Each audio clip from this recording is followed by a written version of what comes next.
Well, we're 2 days away from the Buckeyes and Volunteers going at it in the horseshoe in Columbus, Ohio, on the banks of the Olentangy. Two 10-2 squads with both having terrible losses on their ledger. Tennessee to Arkansas, and Ohio State, of course, to arch rival Michigan. But both sit at 10-2. Ohio State got the nod to host the game instead of the Volunteers in Neyland Stadium in Knoxville. And the Buckeyes are set to host Dylan Sampson, Nico at quarterback. I'm not even going to try to say his last name. I've heard it 1,000 times. I still can't say it. I'm white. What can I say? Now, this game is going to be intense because the Volunteers boast an explosive rushing attack, a very different rushing attack than the one that Iowa and Caleb Johnson had, but an explosive rushing attack with Dylan Sampson leading the way, the SEC Offensive Player of the Year at 1,485 yards, 22 touchdowns. That's a phenomenal back. But, Rob, I've said enough for now. You take it away here. And how excited are you for this matchup, man?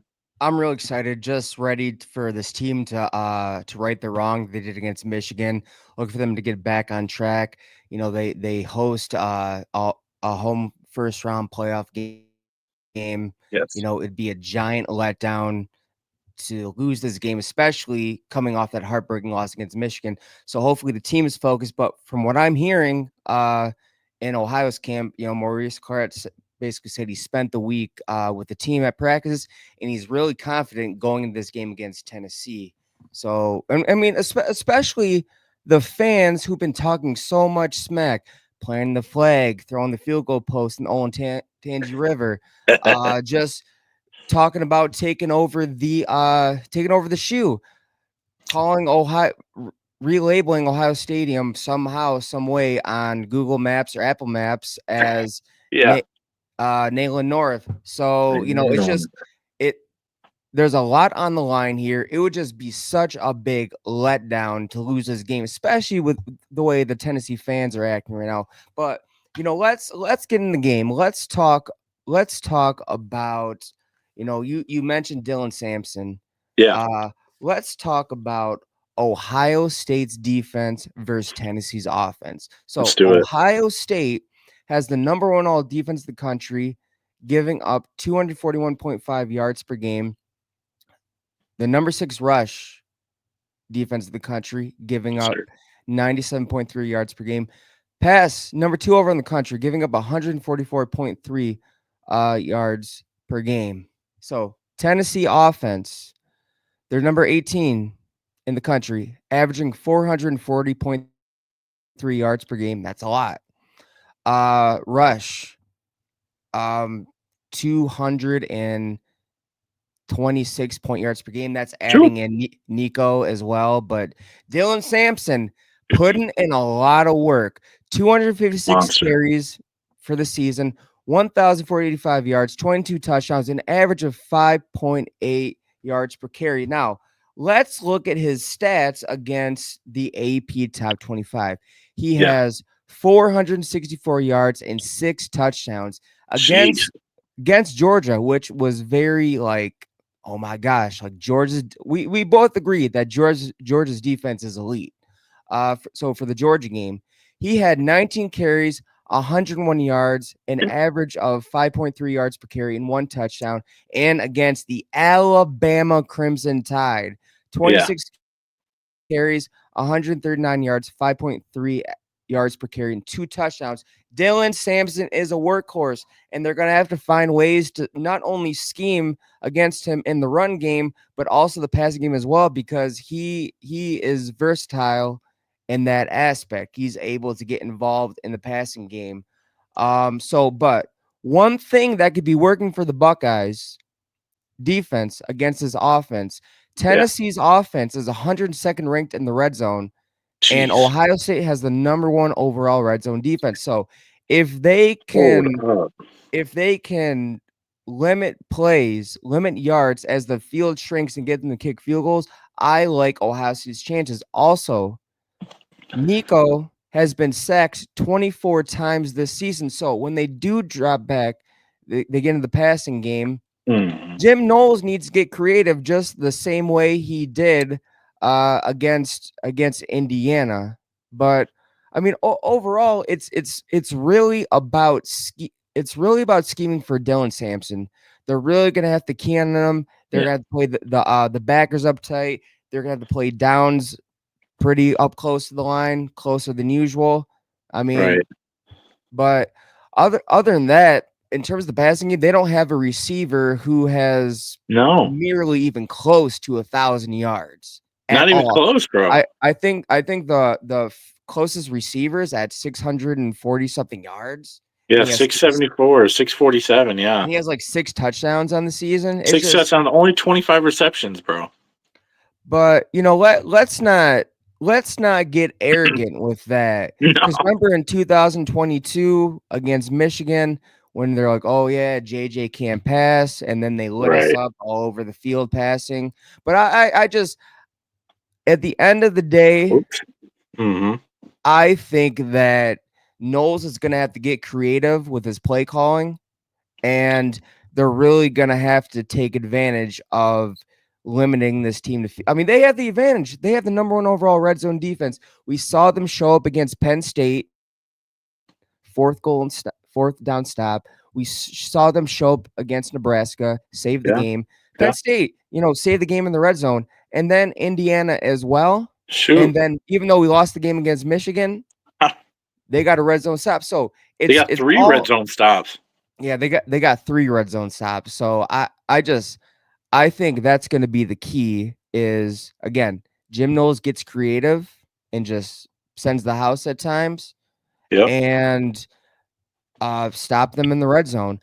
Well, I also like the chances. So let's say that, since they're not very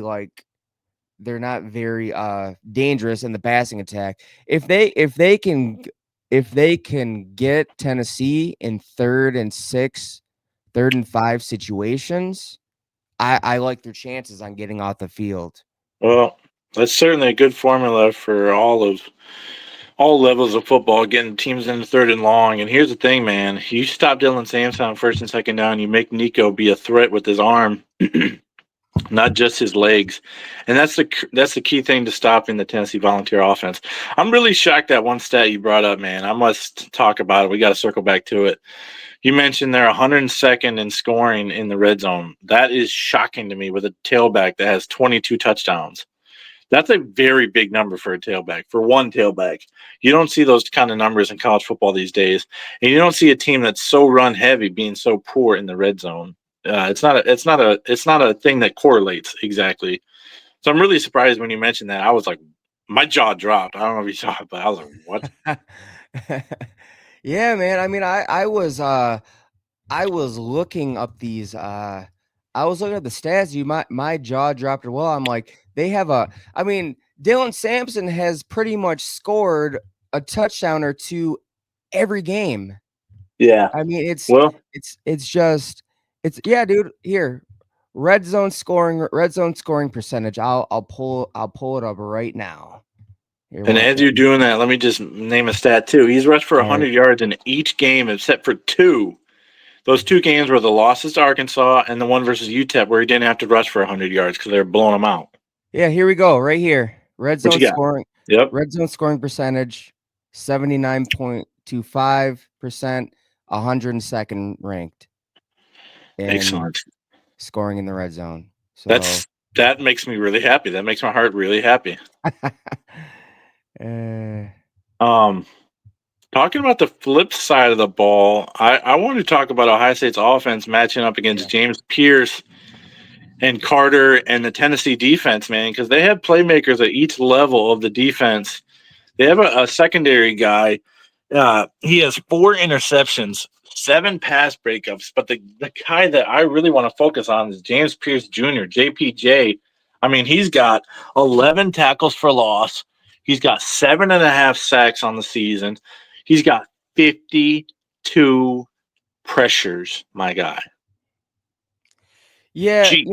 here's the thing. What I saw when they played against Michigan Mm-hmm. or Oregon, Ohio State was fine in pass protection. Yeah, They were fine. There weren't you're that not many wrong. there weren't that many sacks. So, you know, They just got to scheme around him. But the key, because here's Tennessee's defensive stats: defense Mhm. number 6 overall. They're number 8 in rush, 101.9 yards per game. Pass Wow. 15th ranked, allowing 181 yards per game. Red zone defense 13, but Ohio State is really good in the red zone. So here's the key for Ohio State. Tennessee has a really good defensive line. Michigan had a really good defensive line. You can't run the ball up the middle 20 plus times and get Better this done. not. So what you need to do, you need to get players like J.J. Smith, Emeka Ibuka, Carnell Tate, even Travion Henderson and Quinshon Junkins out into space and work the perimeter. So the O line just doesn't have enough chemistry to be able to play bully ball. It's just not going to happen. We all know where their bread Yeah. and butter is. We've seen what this offense can do, especially against Oregon. Will Howard played out of his mind. I mean, over 300 yards passing or so. Yeah. And so we all know where this team's strong points is at. But will Chip Kelly be able to see, okay, this isn't working? What can we focus our offensive weapons on now? And honestly, like it's the perimeter. They have too much speed, too much talent. And you know what? I saw this comment. It was about Urban Meyer when he coached at Ohio State. Hmm. And the quote was, Urban Meyer didn't win games because they were the tougher team. They Mm. didn't try to play bully ball. They Okay. won games because they knew how to get their athletes out in space and make Yes. it work. So that's what Ryan Day and Chip Kelly needs to do. So I mean, like, especially Jeremiah Smith. I mean, he's clearly their best option, and you got to let him go out there and make plays. Throw the ball up a couple times. I don't care if he's a double coverage. That dude is To make a Megatron. play, right? He is he's Megatron, dude. He can go up there. He's He, nasty. he can make a play. He's Julio Jones as well. He's sweet with it.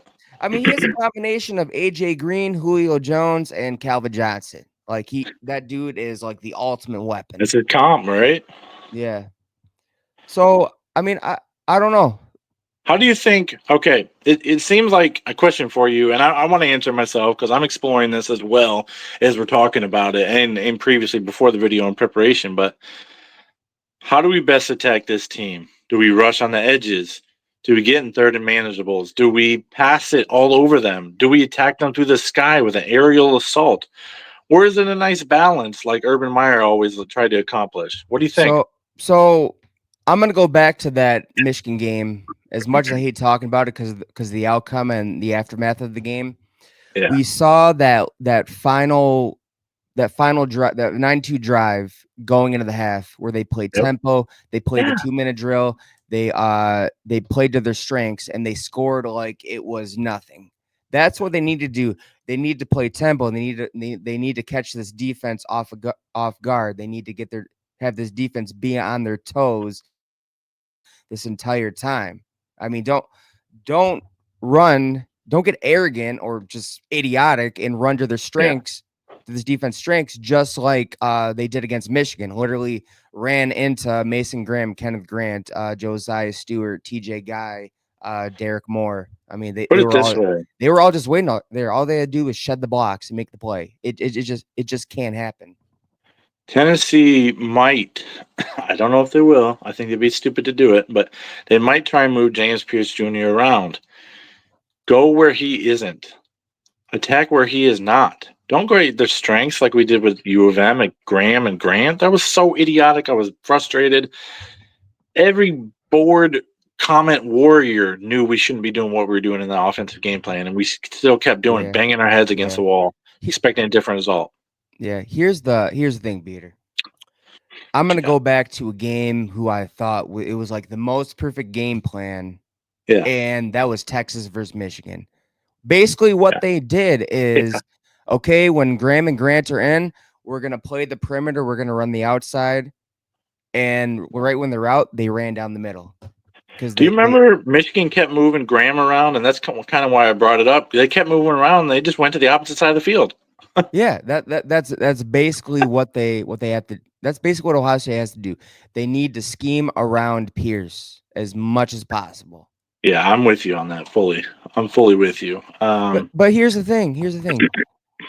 In we saw that Junkins had that play around the end for like 15 20 yards. And then like they just moved away from it with him. Yeah, It was it it was was like a it strange. was like a halfback pitch. It was like a Mhm. option kind of an It option was a play. speed option. Yeah, speed Yeah, option. it was the speed option. Went for 15 20 yards. It did. You need to get Junkins Henderson out of space. Why do I say Yep. Henderson as well? We saw how dangerous Henderson can be in the passing game. I mean, that was literally so remember that 2023 when McCord he plateaued, he was sucking. Henderson had like over 200 all-purpose yards because he was involved in the passing game and he was able to take it the distance. Like Yep. they have the athletes, they have the speed to We do do. that. We do. Find ways to make it work. Make them pay, right? Yeah. Attack where the defense isn't. I hate the term because it was so dysfunctional for Michigan. Oh, well, I love it for that fact, but speed in space, man. We have speed. Put it in space. Watch what happens. That's what Ohio State's been doing for decades, bro. We're starting back with Joey Galloway and shoot, Chris Carter back in the day. Let's be honest. But in this particular game, if we don't get a Mecca, Carnell, JJ involved, dude, I'm gonna be furious. I'm gonna be furious, man. If we Dude. don't pass for at least 225 or 250, I'm gonna be a little ticked off. I mean, not saying that I have a fan duel wager going on with that, but Oh maybe shoot! I'm Yeah, let just me know. but here's the thing, man. If dude, this would be so embarrassing if they don't get this done. Like Yeah, after all the smoke that the yeah. Tennessee fans have been just asking for. Tennessee This fans don't understand bulletin board material, do they? Yeah, I mean the funniest thing that could happen is all these fans show up just to lose after all the Well, renaming the shoe Nayland yeah. North. They pretty much bought up all the tickets. So here, Peter, here's interesting story. Here's what happened. So, And so I found out the story, the actual story. So a season ticket holder got a got the playoff tickets, yeah. and a Tennessee fan wanted to buy it, and so the Tennessee fan wore Ohio State gear, and he's like, okay, yeah, here it is. You have to use this. You have to show this code, and so the Tennessee fan leaked the pre-sale code, and that's how it happened. Jeez. So How many do you expect? I'm really curious because I keep on getting trolled on TikTok that there's gonna be 45,000 orange clad fans in a horseshoe, dude. I I mean, don't believe dude, that at all. I don't know, man. Did we?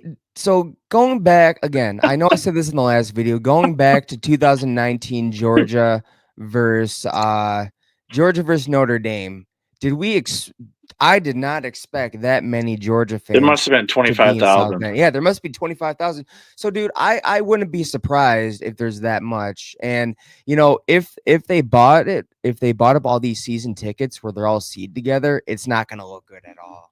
Like it's not. Well, we're gonna see how these things develop, man. Because you can't tell me that we did it to Oregon this year, man. There weren't 25,000 because it's a 55,000 seat stadium, but there were at least 5 to 10,000 Ohio State fans in that stadium in Eugene.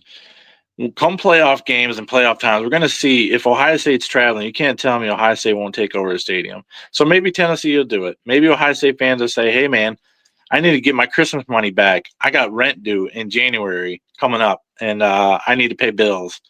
And so maybe Ohio State fans have sold the tickets, or maybe, like you said, your story is accurate, and who knows what's going to happen. I don't think there'll be 45,000, maybe 20,000 though, for sure. I could see I it. I give him 25,000.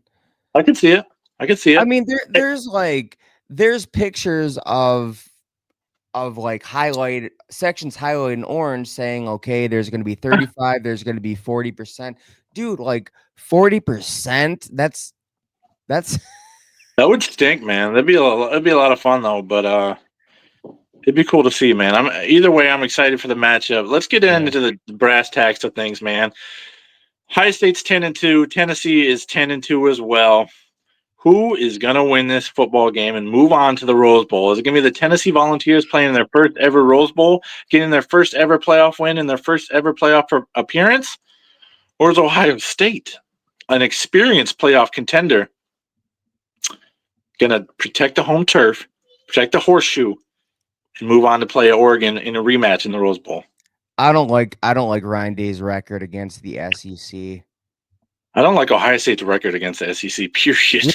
Yeah, period, It's not just dude. Ryan Day, I bruh. I I think I think Jim Tressel and Urban Meyer most recently were I mean, Well, so shoot, I think Jim's even Urban left with a losing record versus the SEC. yeah, I think they all did. I mean, he SEC, lost to his old program, Florida, in the first bowl game.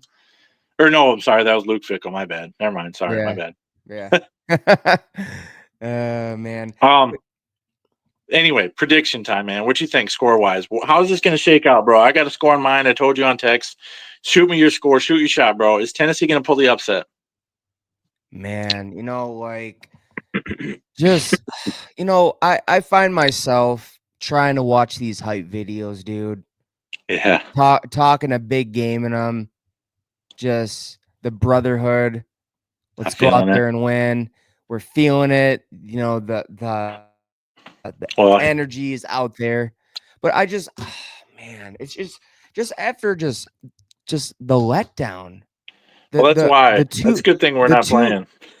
the two biggest games of the season, the regular season, Oregon and Michigan, and they Yeah, they they yeah. lost.